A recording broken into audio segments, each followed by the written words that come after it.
நாடாளுமன்ற தனி தொகுதியின் திமுக கூட்டணியின் காங்கிரஸ் வேட்பாளர் சசிகாந்த் செந்திலை ஆதரித்து திமுக அமைப்பு செயலாளர் RS பாரதி தேர்தல் பிரச்சாரம் மேற்கொண்டார்.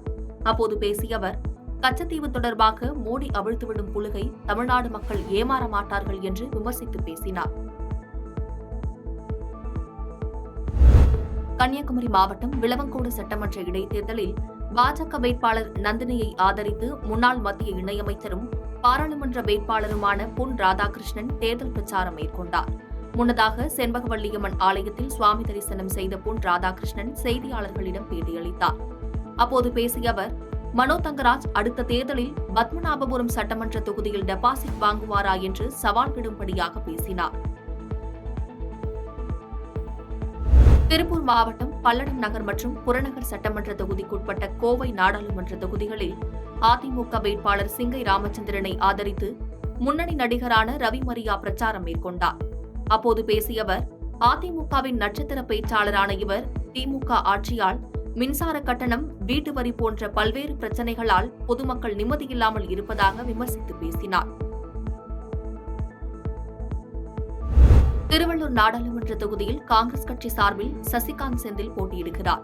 இந்த நிலையில் ஆவடி சட்டமன்ற தொகுதி திருவேற்காடு நகராட்சிக்குட்பட்ட பகுதிகளில் இன்று திறந்த வேனில் ஆவடி சட்டமன்ற உறுப்பினர் நாசர் வாக்கு சேகரிப்பில் ஈடுபட்டார்.